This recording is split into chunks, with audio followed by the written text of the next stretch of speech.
October 14th, 2021. So our first order of business is going to be the approval of the minutes from Tuesday, September 14th, 2021. Can I get, okay, Councillor McKenzie, Mayor Reardon, seconded on the question. Everyone's good. Thank you very much. And now, so item 1.2 today is our Growing in St. John series. And I'm going to ask Amy Poppenroth to actually cue us up and do the introduction. Thank you, Madam Chair. I'm pleased to introduce Mr. Percy Wilbur here as our first speaker in our customer series experience, our customer experience series starting today. Percy wanted me to be short and sweet and not talk too much about how instrumental he has been and will continue to be in developing our great city. But Percy has taken on a number of really great projects currently, and this afternoon he's going to speak to us about his experience working with the city and working with the teams here to get the Wentworth Street project to the point that it's at today, which is pretty darn close to being complete. Percy's also taking on, in addition to a number of projects over the years, the project at the top of King Street, which we're so familiar with, and is looking to redevelop that project.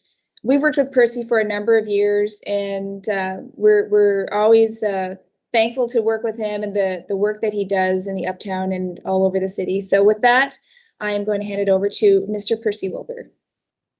Thanks, Amy. Appreciate it. So I guess a quick intro for those that don't know me. I'm Percy Wilbur. I'm a local developer. I've been developing now for over 20 years. I'm sitting here on Brigadoon Terrace that I developed just 20 years ago today, actually, 2001. And I guess before that, my development project started before that with Wilbur's Garden Center and 25-acre parcel behind it, and then moved on to the Shanix, and then the Shanix property I developed out there and got it ready for them. I was actually going to put in a strip mall out there, and Shanix approached me about putting in a senior living complex. And then also my focus has been out in East St. John in the industrial park, where I've got some strip malls. And then about 5 or 6 years ago, I decided to try to find derelict and rundown properties, sites uptown in the city core specifically. So my focus has now changed to only the city core, and to replace or restore them with new product that fits within its neighborhood and attracts working class people to the city. And my business model is not to simply find existing properties and put lipstick on the pig and jack up the rents. That doesn't change our population whatsoever. It doesn't increase the population. It just shuffles the cards around and the people around. So my business model is to create new product. And unfortunately for me, that's the most expensive way to develop. New is always expensive and challenging, as opposed to renovating an existing property. And so I want to help increase the population of the city core, and build on the vibrancy in the uptown core. And I believe that a healthy working class population would put demands on the city to improve recreational facilities, such as safe bike lanes for our kids and commuting, and to improve on some of the city gems like Rockwood Park and access to the rivers. And I think that we'll make this city a terrific place to invest and live and work and raise a family. And it will require everyone's support, especially the cities. And just to be clear, you know, when people ask me, why do I invest in St. John, it's a two-word answer, and it's my children. You know, I want to give them the, you know, as much as I want to see them explore the world and experience as many sights as possible, I equally want them to help create a city that will attract them back here someday. and give them the option to return to St. John. And I grew up in Bathurst, which is, it was a beautiful place to grow up as a child. It was population when I lived there was 23,000 people. Today, it's less than 12,000. Industry left, and with industry leaving, all the youth left. There's no youth left in Bathurst, and I'd hate to see that happen to St. John. So I think a really important thing that we have to do is support industry, and by supporting industry and showing them that we're there for them, that we have to create an environment that they too can attract and retain people in our community. I hope you're familiar with Steve Bellier, who hires dozens of people from all over the world to work in his base engineering. And his biggest problem is keeping people here. And so he attracts them from Israel and the Middle East and Europe. And within 2 years, they are used to an urban lifestyle, living in a big city with all the amenities. And they have, the kids that are educated today have the great fortune of being able to live anywhere in the world and be mobile. And so we have to sort of, create an atmosphere that also wants to retain, that will also help retain them here. And so I think that we have all the ingredients to make this happen. Like the crown jewels are Rockwood Park and St. John and Kennebecasis River, the Bay of Fundy and the Atlantic Ocean. I mean, gosh, what a beautiful place to live, and it's just fantastic. But most importantly, we have industry. And, all we need to do is create the infrastructure to attract and retain that healthy workforce here in St. John. And I just want to be part of that. So that's what I have to say. Thank you so much, Mr. Wilbur, for that. Is there anyone that has any questions that would like to ask Mr. Wilbur? All right, Councillor McKenzie. So Percy, you're certainly showing your talents around town, that's for sure. I'm wondering when the Wentworth will be completed. You mentioned it's getting very close.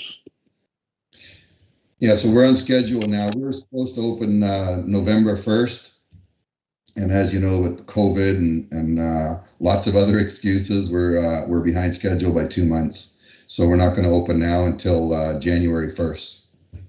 Wow, 2 months, that's not bad considering some of them. Yeah. You're doing really well. Thanks. Anyway, I really appreciate all the construction that you brought to the city of St. John, all the projects you do. They're A+ projects, every one of them. Thank you. Really appreciate your work. Thank you for coming. Well, pass that along to some of the members of PAC. Okay, we'll do. Councillor Lowe. Hi, Percy. All right, good afternoon, Percy. How you doing? Good, Jerry. I got a question for you, and you don't have to answer it if you don't want to, and I can understand why. Like being a representative of uptown, the main part uptown, South End, and down along the high rise and that there, the people for years have been screaming for an uptown grocery store, something familiar to a superstore or Sobeys and that there. Like, and it would have been the question asked 90% of the time when I ran for council there 6-7 years ago, and when I went up to Fredericton on my sabbatical that time. But is there any shot at all? And I say you don't have to give an answer, Percy, if it's a competitive thing. Is there anybody sniffing for a grocery store in your area up there? I guess the short answer is no. I am talking to big national chains that are not supportive at this time for a grocery store. They are leaning towards a facility that would sell groceries, and perhaps the two items that they would be missing would be deli, which is meats and cold cuts and such, and produce. And so that works for me because that would also, I believe, would really help the city market, because those are the two areas that they do specialize in. And so I think it would enhance the city market if I'm successful in attracting these organizations. And far be it for me to push my thoughts on some of the best grocery chains in the world. You know, we've got some of the two biggest players in the world. And I can't tell them where their business model should be, but I can certainly help entice them with some other facilities, I guess. Good luck, Percy. Thank you. Yeah, thank you. If you can apply some pressure to them, I'd appreciate it. And at the end of the day, I mean, I want to do good by the city. And yes, I agree wholeheartedly that I think we need a grocery store there. But again, I can't push my product. At the end of the day, I just want a really good AAA tenant. Agreed. Yeah. Councillor Harris. Thank you, Chair, and thanks, Percy, for spending some time with us today. I wonder if you've been around the block, you've done a lot of developments. What are, and we've got on this committee meeting, we've got an update on our affordable housing action plan. And I'm always asking this to people who work in the city, but on any kind of development. But what is it that you think needs to be put in place for a developer like yourself to be able to consider those kind of developments? Because you've done a number of them. They range and in what they do and in the clients that they attract. So what do you think is missing for a developer like yourself to have a really hard look at, okay, you know, maybe next year, instead of doing this type of project, I'm going to do one that's geared more toward people who are in this income bracket, you know, in that continuum. Just out of curiosity, just for a comment, I guess. Yeah. Well, that's a really good point. I know it's a hot button topic right now, is affordability. And at this point, it is so expensive, as you know, to build. Construction materials have never been at the prices they're at now. And it's hard to create affordability housing when prices for construction are so high. The only thing, I really want to make this point. The only factor that drives rent costs is construction costs. It has nothing to do with likability and grants help, of course, but the government is very limited in what they can provide as grants. So the only way that you'll get affordable housing, new affordable housing on the marketplace, is with grants and tax breaks and, you know, all those things that governments don't like to hear.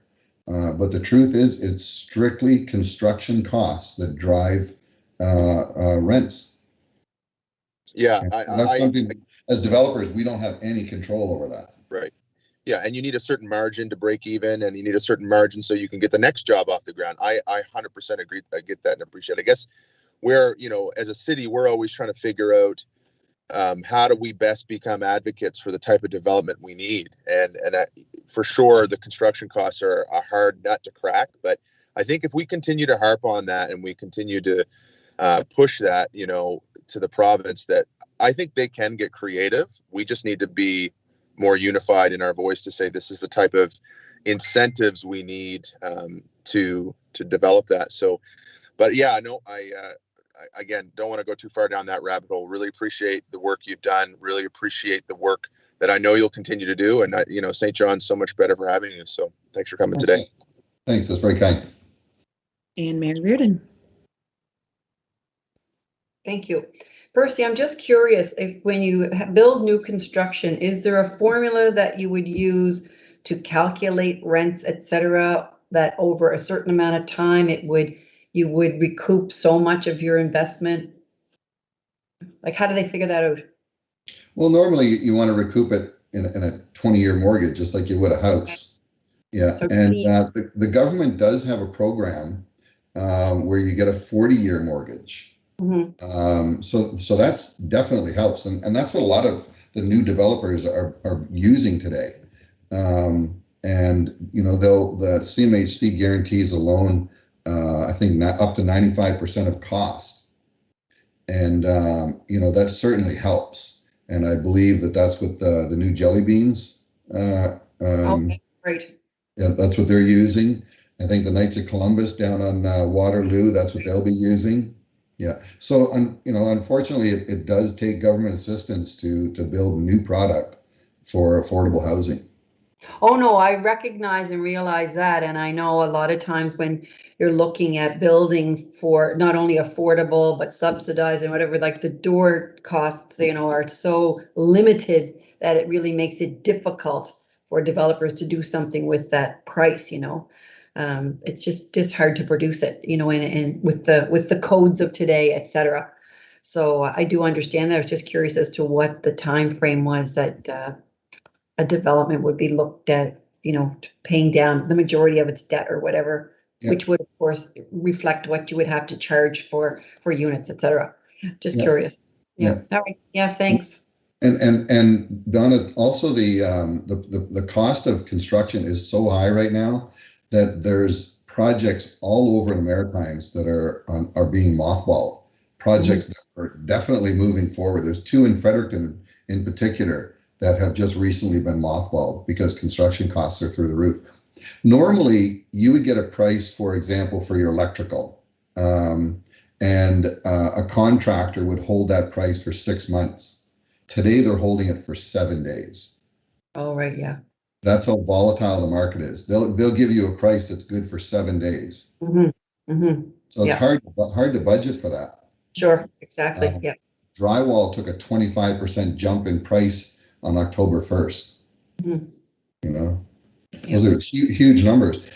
25%, like across the board right now, it's costing 20% more to build a new structure and a new product, and 20% on a $40 million project. It's a lot of money. So the only way to recoup that is now jacking up the rents even higher. Right. Because you got to find a way to pay for that 20% increase. So if your average income per door was $1,500 a year ago, well, today you need $1,800 just to make it work. Right. Yep. Yeah. So and nobody knows where it's going to end because it just seems that the construction costs are just going up and up. Right. Yeah. Good. Well, thank you. It's interesting to have your perspective here. Appreciate it. Oh, you're welcome. Thank you so much, Percy. And the feedback there, I think, is so critically important to understand that this isn't just a developer or government or this or that. It's sort of everyone together has to be at the table to figure this out. So, I appreciate you providing that perspective and helping us understand that better, and hopefully the public as well as we continue on this road to growth. And growth isn't always easy. It can be painful sometimes. So it's it's good to hear from folks like you who are taking the risk to do this, and we really appreciate you so much. Well, look, it works both ways. I do enjoy working with the city. Excellent. We don't always agree, but there's always a path to make the goal a reality. And that's great. I mean, there's always room for mentorship of anyone sort of new coming on to do some important projects. So it's good to know there's folks out there willing to share their knowledge and things like that. Yeah. And just a point of clarification too is that we were really fortunate with the Wentworth. We got on board extremely early during COVID, and so we locked in a lot of our prices when contractors didn't know where the economy was going. Was it going to be successful? Were we going to have another crash like we did in 2008? Not to say that things haven't increased, but the one really saving grace is that we've not had to change our prices. We set our prices for our rental prices a year and a half ago, and we've stuck to our guns. As painful as it is sometimes, we know eventually we can bring them back up, but we were lucky to lock in early. That's fantastic. Well, thank you so much again, and really appreciate you coming online today with us. And so I'm asking my fellow committee members if we can get a motion to receive and file this information. Councillor McKenzie, Councillor Lowe. Thank you so much, Percy, and I hope you have a great rest of your day. Thank you. Likewise. Awesome. Okay, but Okay, next up is item 1.3 is the St. John Affordable Housing Plan update, and we're going to hear from Phil Ouellette. Thank you for introducing me. Thank you to Percy as well for the great presentation. I did want to just do a little clarification on this update, if it's okay for the rest of the committee. What we're hoping to do is provide updates on all our strategic projects. Whenever there's a need for presentation or whatever else, we will welcome that. So I will on months that some general updates to provide, I will do it. So today I'll actually give quick updates to the 3 projects that have been onboarded through the Growth Committee. So immigration strategy, the Affordable Housing Action Plan, as well as the strategic plan for the city market. And again, I'm not going to be claiming to be the person who's doing all the work on this. David Dovelstein, Valentine, as well as Mark O'Hearn are really the ones driving those particular projects, and I'm just the face for this little update. So I'll start with the city market. Today we'll be issuing a public call for applicants for the city market strategic planning steering committee. It'll be an awesome opportunity for members of the public to engage very directly into this. Please be reminded that the whole public will be consulted. There will be a robust engagement strategy for this, but this is for the actual steering committee. So for those who are interested, please consider applying through that process. The staff here that are leading this project have also met recently with the tenants of the market, or will be meeting with the tenants of the market again, just to make sure they know where the process is and where this is moving along. That's a really important stakeholder in all of this discussion, and they can't be lost. And we'll also obviously be seeking the appointment of 2 vendors to the steering committee. The request for proposals for the consultant that we will require for this project will likely come out by the end of this week. So we are working on that. In terms of the immigration strategy, we are a little bit further ahead on the request for proposals on that project, and the contract for the development of the immigration strategy was awarded to Portfolio Solutions. You may know this particular company as they have supported the Cities of New Brunswick Association, as well as a recent immigration attraction strategy for the Moncton area. The consultant team has already started working on phase 1 in terms of developing the stakeholder engagement of the project. And there has been orientation with the St. John Local Immigration Partnership on this. And we'll continue to engage with the various stakeholders in this project and to roll out the public engagement once we're at that stage. The last update is on affordable housing. So the request for proposals for that particular project has ended. And now we're in the process of evaluating the proposals that we've received.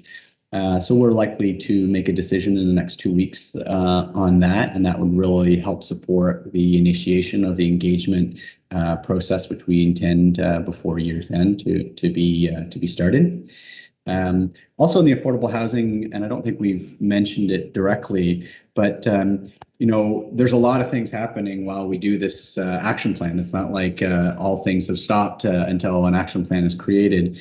And I think it is something that's important to acknowledge that Council will be considering third reading next week on 2 developments in the Waterloo area that will have an impact on affordable housing in the community, 12 supportive housing units, as well as 28 non-market rents as well. So I think what we're seeing is that, regardless of the outcome of an action plan, the community is still moving. There's still momentum, there's still effort, and it's gonna have to be. We can't wait for solutions to occur by the end of these strategies.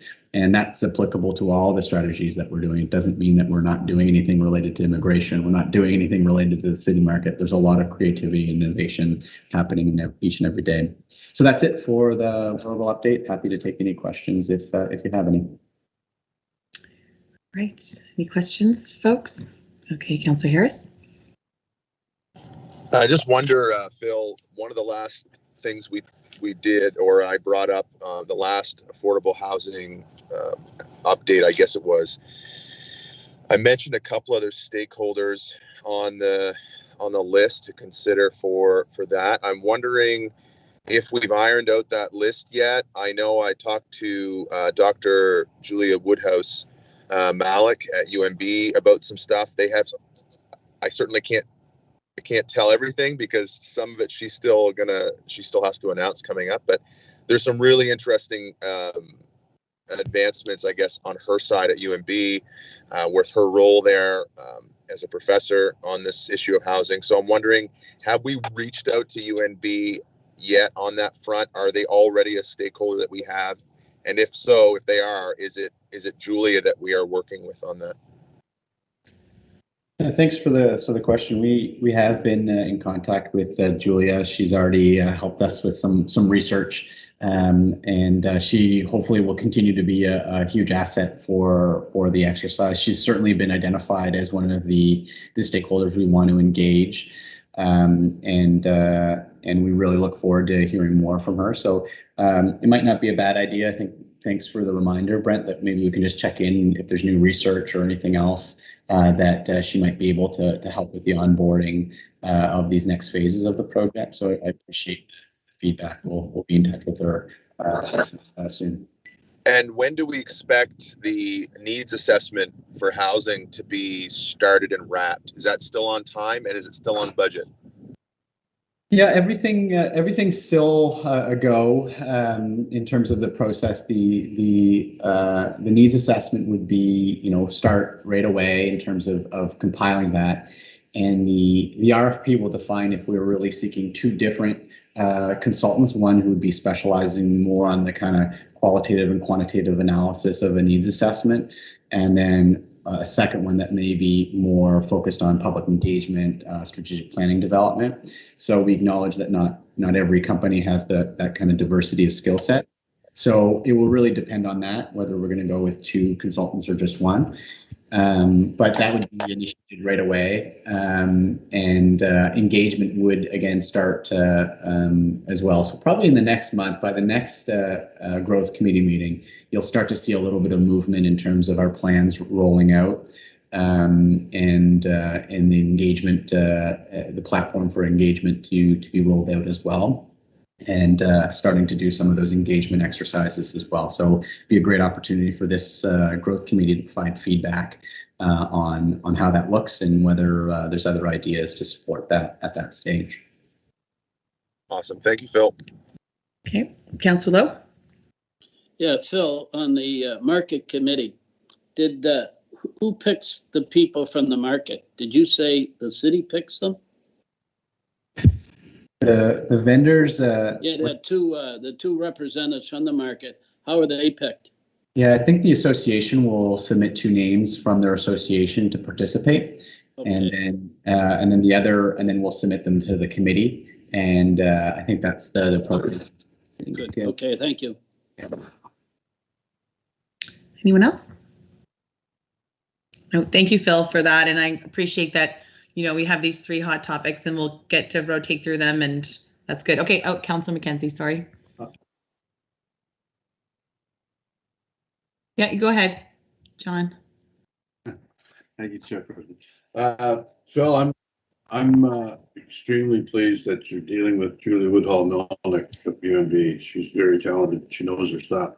So I'm glad to hear about that. One of the things I'd like to ask you is the list available for developers, for properties and vacant lots that listed, I forget what it's called now, but you developed a list.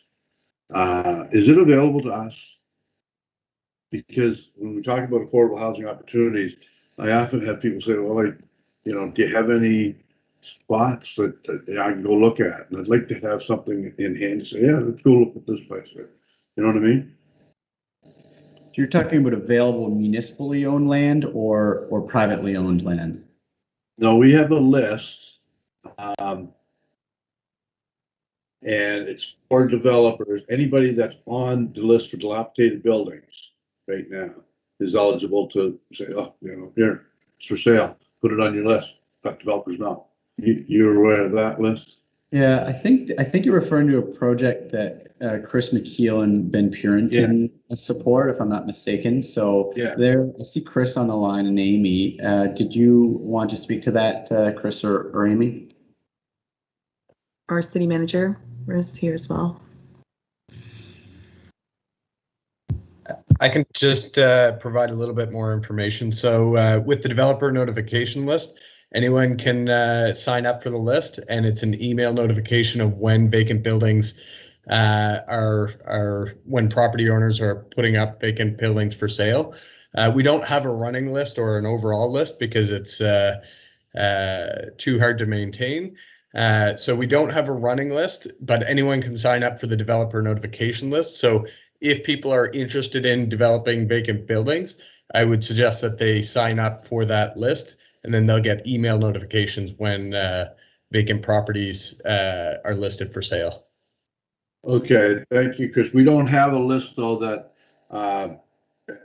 from properties before you sign up. No, exactly. I signed up today. I wouldn't be able to get all the properties that were on that list.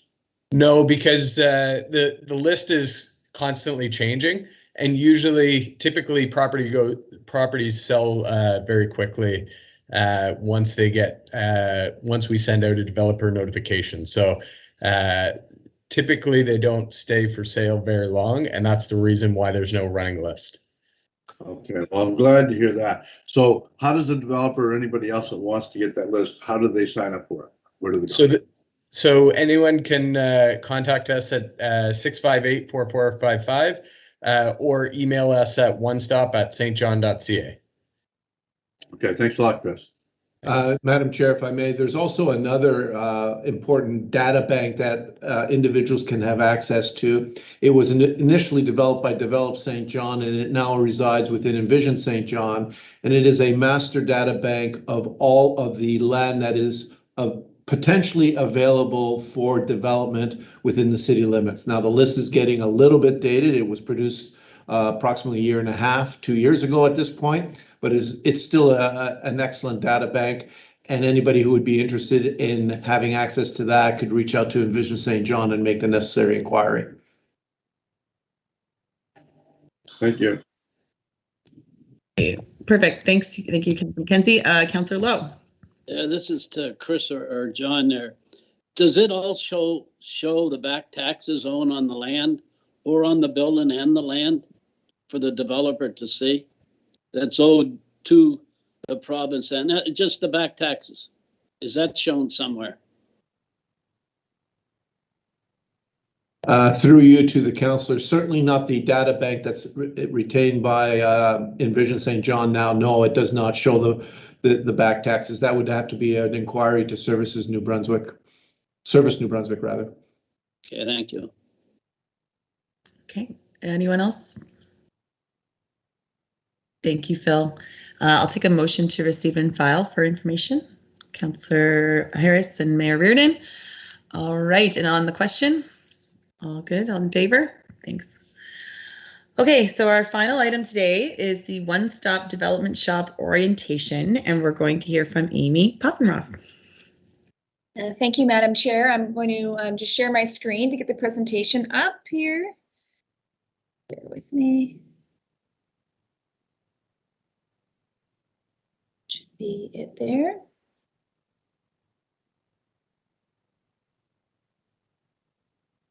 Okay, does that look, if I can get a nod from somebody, yeah, that looks good. All the slides are there, one slide, I hope, only.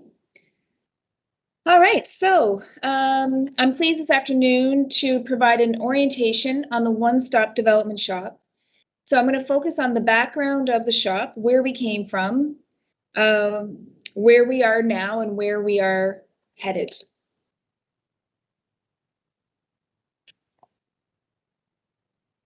The One-Stop Development Shop was a project directed by Council in response to concerns expressed by the development community. Staff also were definitely on board as we were able to address a number of challenges that we were experiencing internally. The project started with a robust program of stakeholder engagement and best practice research. We interviewed well over 65 clients and developers. We conducted a number of regional site visits, and we researched over 20 different cities across the country to understand best practices and what was going on in development shops in the rest of the country. As well, all of our development staff were also interviewed.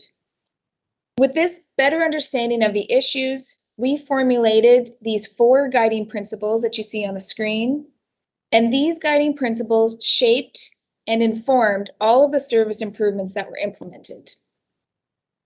So first, we needed to be innovative and thrive on continuous improvement.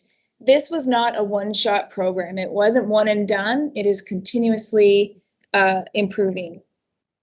We wanted to provide predictability and clarity for those who engage with us.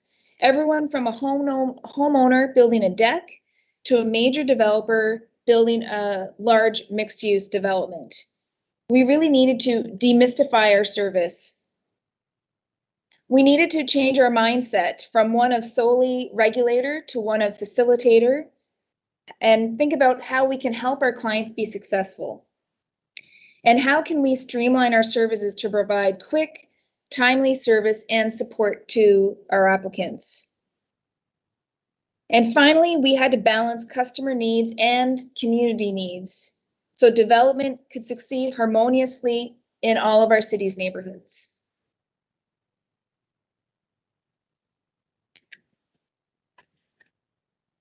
With the guiding principles leading our work, we started on identifying and implementing a series of over 60 service improvements. Starting with the complex and complicated task of creating and amending all of the development bylaws so they coordinated and supported each other in a way that didn't conflict with each other to facilitate a clear, consistent development service. This task of doing 4 bylaws in the same project around the same time in and of itself was a monumental task.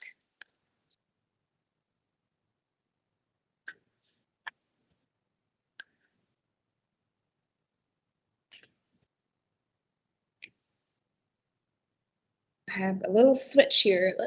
What happened? Instructional. Okay. So to take the mystery out of development and permit approvals, clarify requirements, and assist with client submissions, we put together a series of instructional and supportive materials to help applicants with all kinds of projects.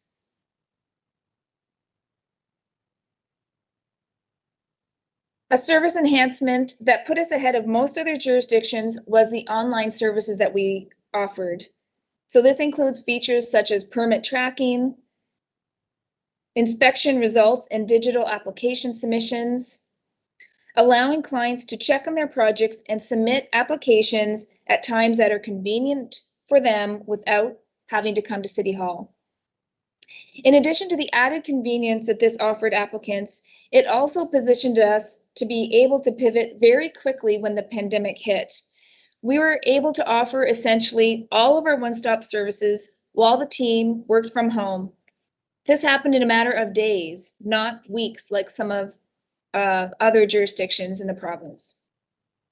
There are still further online services that we can explore in the near future, including online permit applications, and these are things that we'll be looking at in the future.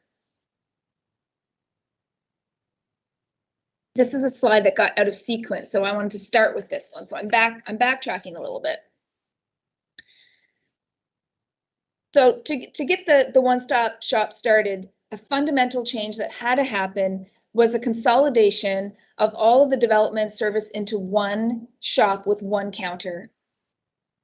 Before the one-stop development shop, a client had to go to 3 different counters in the city in 3 different municipal buildings. Clients really just didn't know where to go or who to talk to. Part of the team coming together, we included the infrastructure development group. Other areas would call it development engineering. The inclusion of development engineering into the development service is very unique and not done in many other jurisdictions across the country. And in fact, at some point, the city of Halifax was looking at best practice research to see how they could improve their development service. This was after we implemented the One-Stop Development Shop. And the consultant that they hired out of Ontario called us because they had heard that we had development engineering in our shop, and this was very unique. And they heard that it was working well. So we were ones to phone, ones to call to understand how that works. So that was always interesting to hear. So the coming together of the shop, just a note that it was before the Integrated Customer Service Center centralized all of the customer service into one seamless area. So based on the success of the One-Stop Development Shop, the model was used for the city's current Integrated Customer Service Center. In terms of numbers, the shop handles about 350 to 400 calls and emails every week, all related to the various client-facing services that we offer in the department.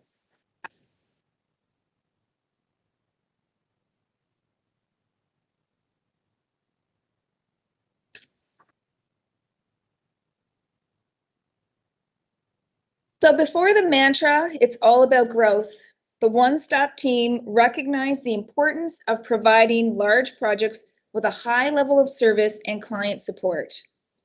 Pre-application meetings, which provide developers early feedback on their projects and are designed to help them go through the approval processes more smoothly, have been very successful and have gained wide support from our clients, as has the Project Champion program. This gives a project a single point of contact at the city so that they know who to call for any of their issues related to their project. They don't need to try to figure out who to call. In addition to these more formal programs, we're in constant contact with the developers. In any given week, we're communicating with a majority of all of our major developers in the city. This isn't a monthly thing. This is a daily and weekly conversations and communications with the clients.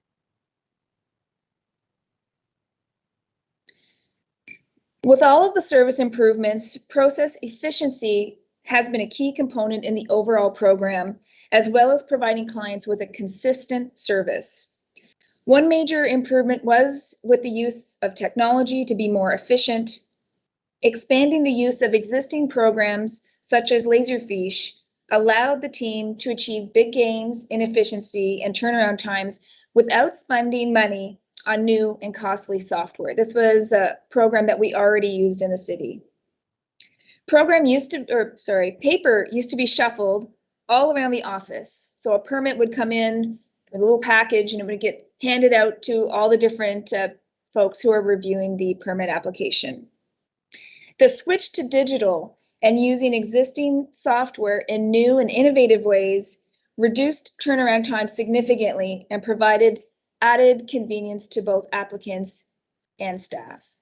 Some of our out-of-town developers were thrilled that they didn't have to get somebody from who was in town to bring in a big roll of plans. They could just email it. If the consultant was in Toronto, it's an easy click of the button for them.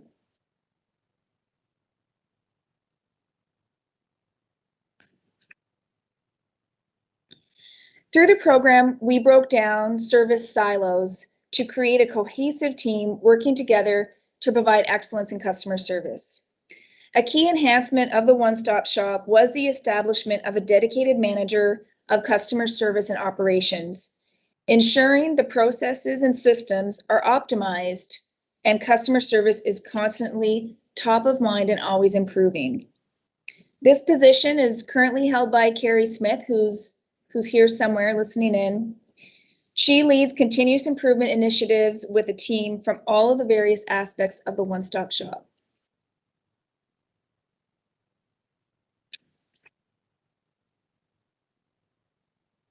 Customer outreach and awareness has been a significant component since the One-Stop Shop was established and continues to be an important aspect of the program.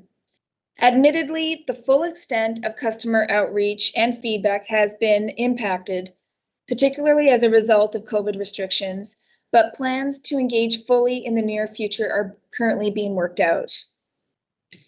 Regular feedback and engagement with our stakeholders to be sure we're meeting expectations and learning how we can improve is critical to the success of the program.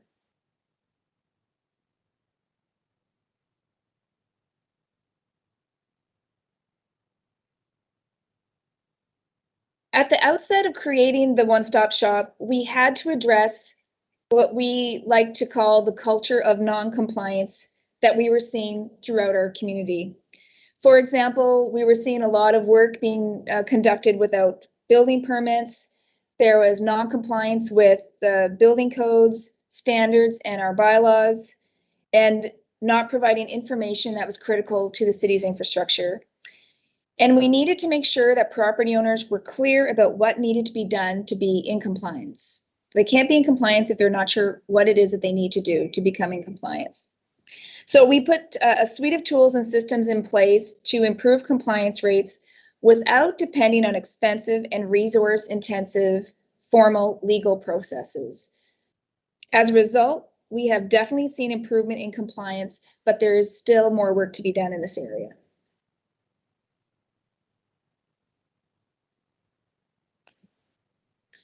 So we'll just switch to turnaround times. So once we implemented the one-stop shop fully, immediately we saw a 30% improvement in turnaround times just weeks after the program was launched. And there's a number of factors for reasons for that, but mainly it was the switch to digital processing and parallel processing of permits. There's no question we've lost some ground due to a number of factors in the last year or so, and including the residual effect of using a manual process since last November, which we are converting into the digital process. So there's still more work to be done this fall, no question, but we are proud of our turnaround times. And just for a little context, when we're doing our best practice research, there's some jurisdictions in the Maritimes, they measure turnaround times in months. Months and weeks, we measure in weeks and days. But like I said, there's still more work to be done, and this will be the focus of analysis and system modifications this fall, because we need to get our numbers back to where they were. So that's a high priority item for us in the next few months.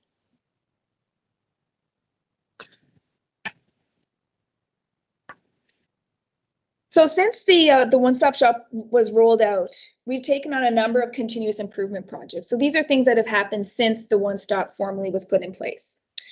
One such project was the Proactive Solutions Approach to Problem Solving project. You can't say that very fast, multiple times.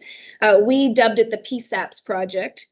It was prioritized in 2019 as a joint project with the One-Stop Shop and the then Develop SJ in response to feedback received from customer engagement sessions. We had a number of engagement sessions where we discussed with the clients, where could we still improve?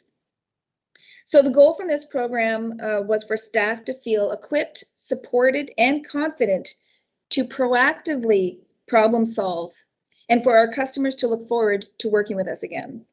So a number of improvements were put in place at the time, and we did pre and post surveys of a pilot customer group, and we showed a 20% increase in customer satisfaction with some of those improvements we put in place. Also, as a result of the feedback received, we undertook process improvements to the infrastructure development piece of the approval process, providing clarity and predictability to developers and consultants. That was an issue that they felt needed more work. So we prioritized that. We've also improved communications and external messaging, getting the good news out about the active development industry that we have here in the city, and including the customer experience survey or series, which kicked off today with Mr. Wilbur's presentation. So I won't get into this next slide too much, but this is a snapshot of the survey results from that PSAPS project, the different questions, the different things we were measuring on. And with respect to things that we have coming up, We are seeking to constantly improve, so we do have a number of initiatives underway to continue to move forward, including stakeholder engagement to again get feedback on how we're doing and a refocus on turnaround times, as I mentioned.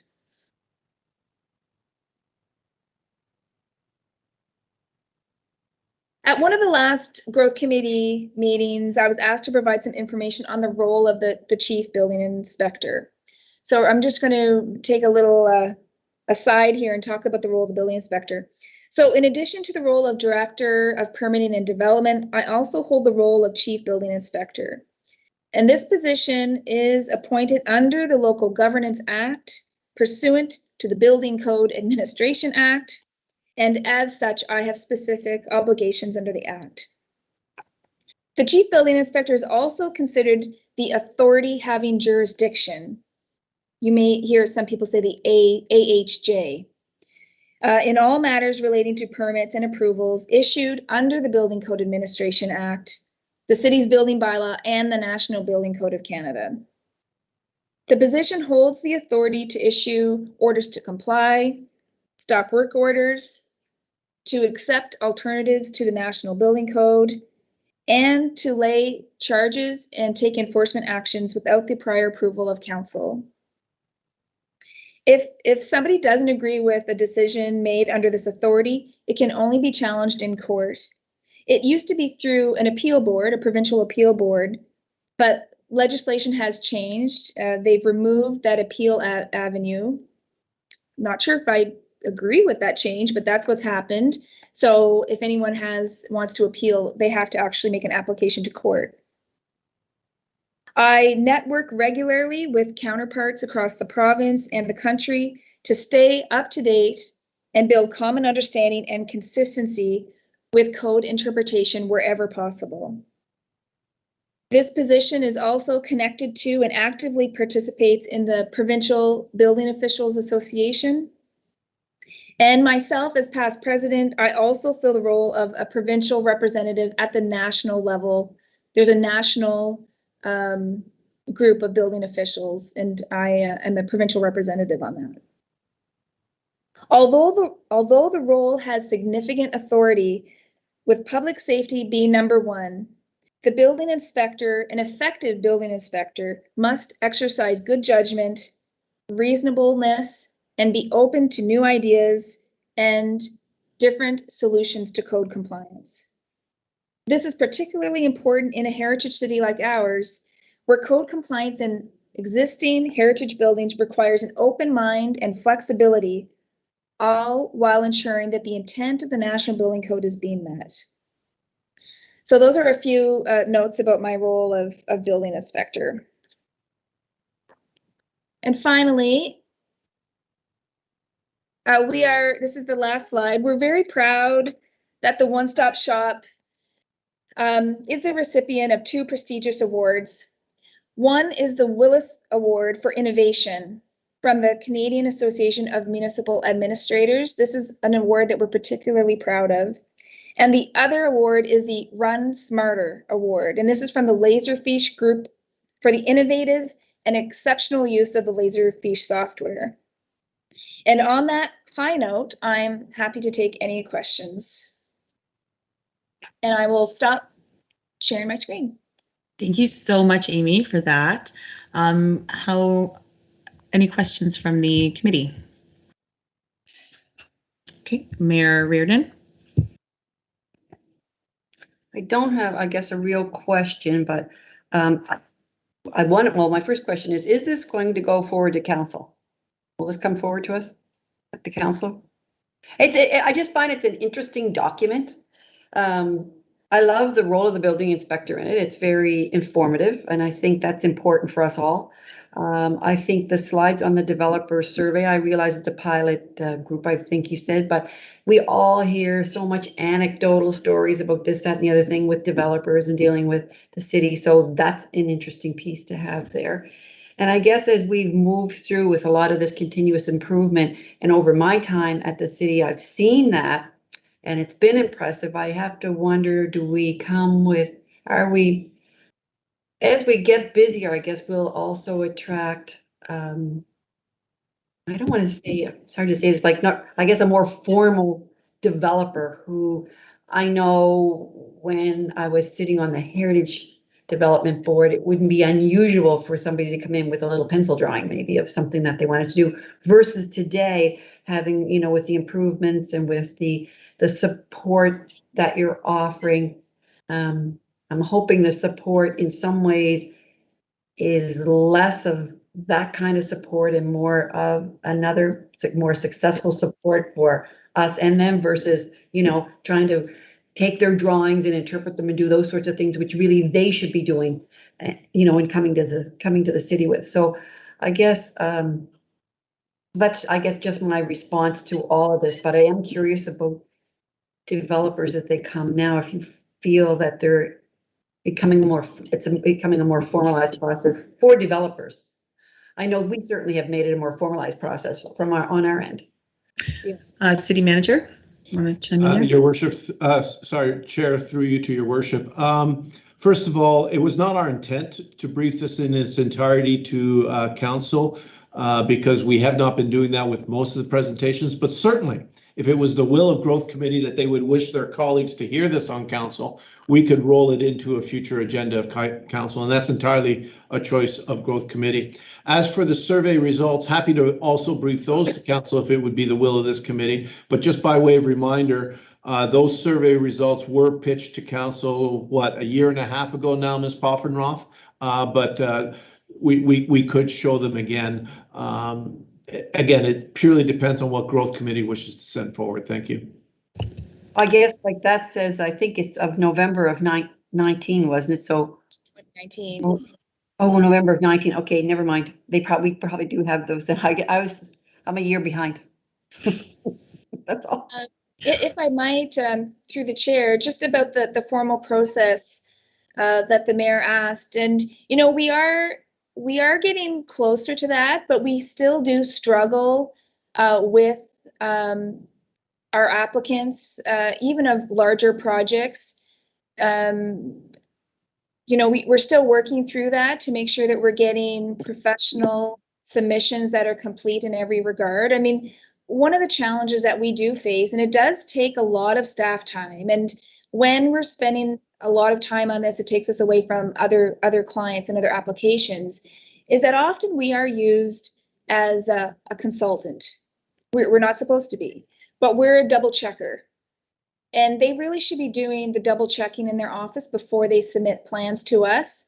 And, you know, in the Building Code Administration Act, in the National Building Code, in our own bylaw, we are specifically not to be consultants for applicants or developers. They should be doing the design, a professional design, double checking in their office before they submit to us. This is a challenge.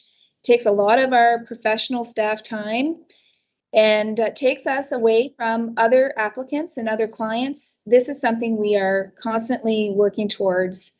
And, you know, we look to your support when you may hear complaints about that. We should be expecting more from our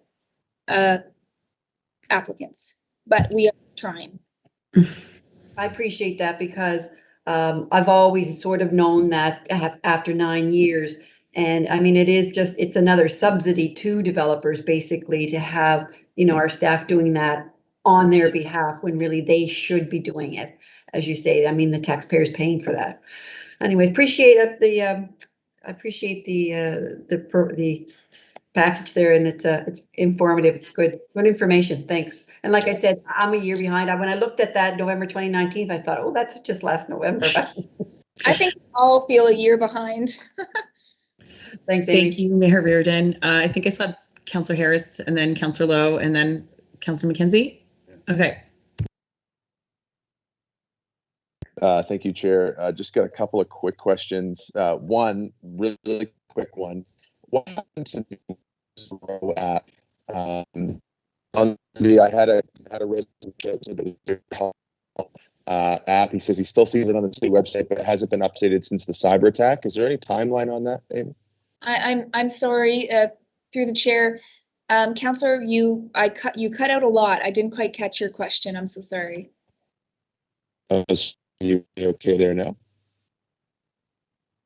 I'm hearing bits and pieces. I'm not sure if it's just me or if others are. Councillor Harris, can you kill your video, please, and try audio only? I think there's a bandwidth issue. You're cutting in and out. Is that any better, City Manager? Yeah, it's a bit better. Go ahead. Okay, so my question, Ms. Poffenroth, was about the Watch Us Grow app. I've heard from a resident that they really liked that app, and it's still on the website, but it hasn't been updated since the cyber attack.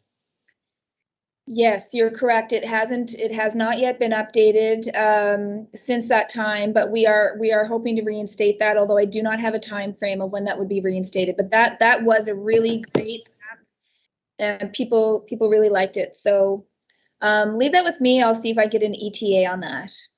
Okay, thank you. And my other question, if I'm still coming through clearly, is that okay? Yep. Sorry, I'm working offsite here. Is with regards to that process. So we're asking for our developers to be more professional. And I am certainly the beneficiary of the professional folks at OneStop who, when I first started building decks in the city, came with those pencil drawings about what our deck spans were going to be, and they were not professionally architectural drawings by any stretch of the imagination. So I get that point, and I don't think that's something that we should, we should lose track of. At the same time, I think that there's from developers and I know this is part of the continuous improvement piece, but there is this sense that they don't know what is required of them at certain points in the spectrum. So I'll give you my own example. When we moved the tool library uptown, we came with a really strange reality of having to put a dust collection system in below tenants who were above us, and we exceeded numbers according to some and not according to others. And even though we didn't have we thought we did all of our proof of burden to get the expectations, the code requirements, showing how we were going to do that. There was a lot of back and forth between the fire marshal's office and the building inspection's office. And I just find that was as a pain point that I've heard a lot as a developer, as in my own experience, but also from others. And that's not on you or our department by any means, but I wonder if you can comment on that and how that continuous improvement maybe relates to working with provincial fire marshal's office on certain issues that are outside of, or I guess unorthodox.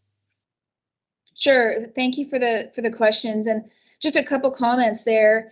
And when I talk about more submissions, I just want to make sure that we're clear that homeowners are folks who are doing projects at their home. We don't expect them to go out and hire professionals. I mean, we have a suite of helpful instructional manuals and forms and helpful sample drawings on our website and at the office here, and to help people through that. So, with homeowners, we're still offering quite a bit of assistance, and that's okay because this is not their business. With respect to, say, larger developments or larger projects, we are in the final stages of completing a very robust development manual. Because we have heard over the years, I don't know what you want, I'm unclear about this. So they submit something and then we send it back and say, you forgot this and you forgot that. And they say, well, if you just told me in the first place what you needed, we would be all good to go.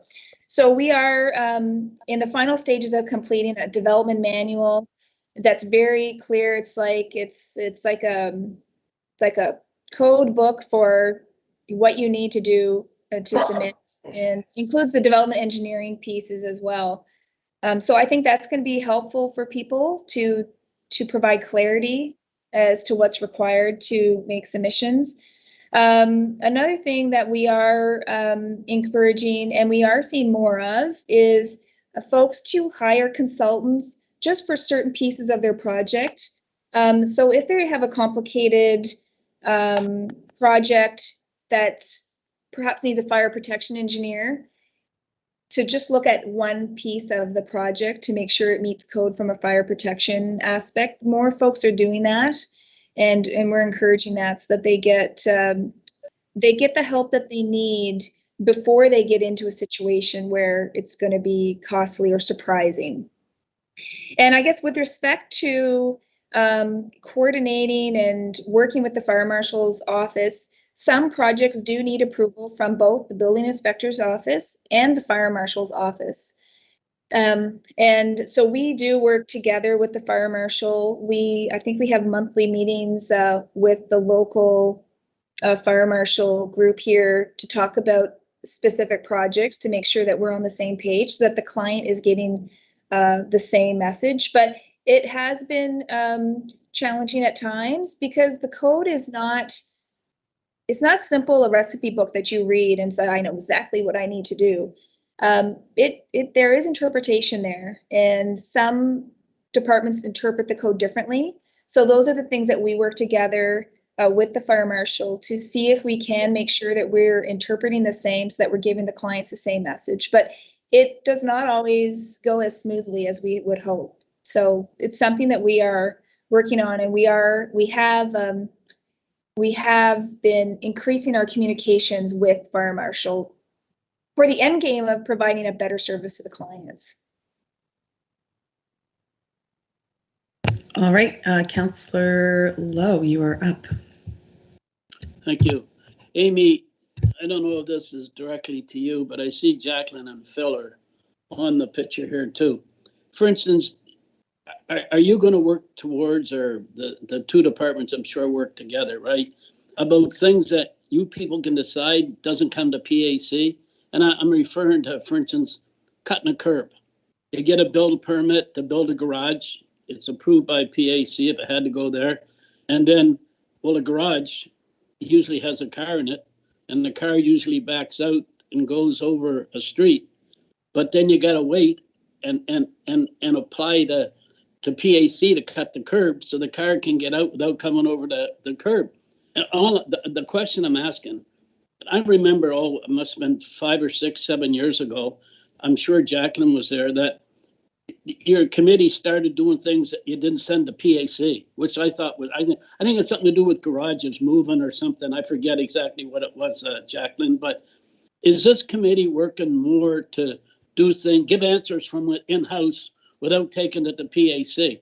And, you know, it's quite obvious, like Jacqueline said, or somebody said, how busy PAC's getting. And, I mean, I would like to see your people, both departments, given answers and given permission to do things without having to wait. Because if you miss 1 month, then you could actually wait 2 full months to get an answer from PAC.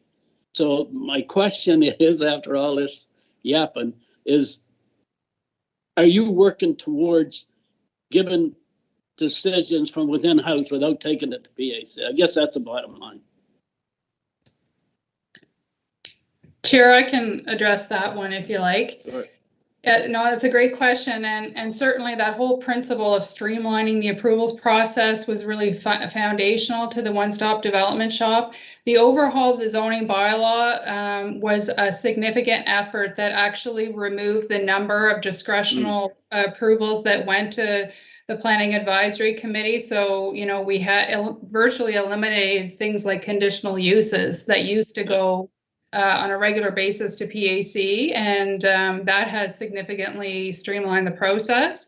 And that's something we consistently look at. And certainly as we continue to modernize and update our bylaws, we do bring forward housekeeping amendments. There is an overhaul of Plan SJ and anticipated to come. So there is the opportunity to continue to look at that, and we will do that going forward. There are limits to that, however. There are requirements in the Community Planning Act. Certain decisions are outside of the jurisdiction of staff that have to be dealt with at either a committee or council level. So we will endeavor to continue to streamline to the best of our abilities, but we are limited by legislation as well.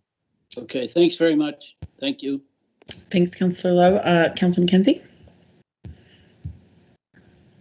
Thank you, Chair. Amy, great presentation. I got to tell you, every time I see this presentation, I think how far we have come, since 2012. It's incredible, absolutely incredible. Congratulations.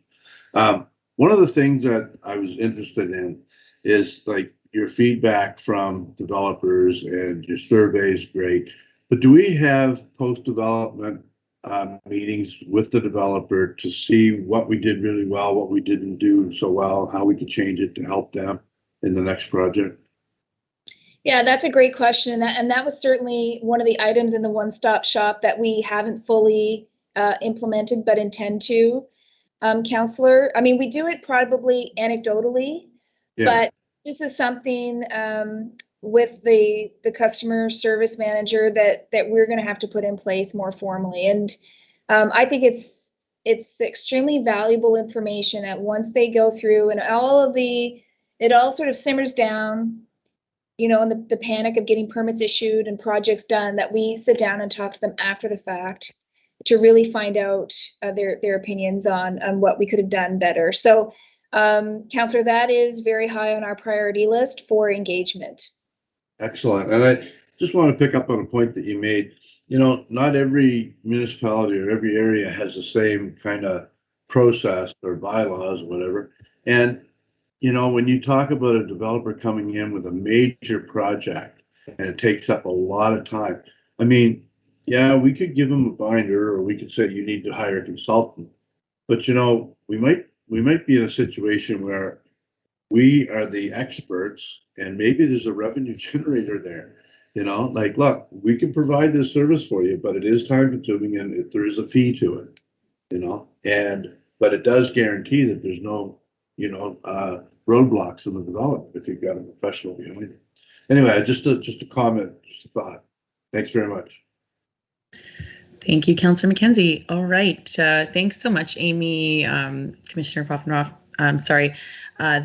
To come here and tell us all this information. Like of this committee, I'm definitely the most inexperienced on this, so I do think it would be valuable to show to the rest of council, as we were kind of discussing earlier. So I really appreciate all the time and effort that obviously went into that. So from the committee, I'll need a motion to receive and file. So Mayor Reardon, Councillor McKenzie, thanks so much. Amy, have a great day. And I'll now, on the question, sorry, is all good to receive and file? Okay, thank you. And so I'll take a motion to adjourn now. Mayor Reardon, Deputy Mayor McKenzie, thank you very much, everyone. I survived my first online meeting chairing it. So thank you all very much and have a great rest of your day. Bye.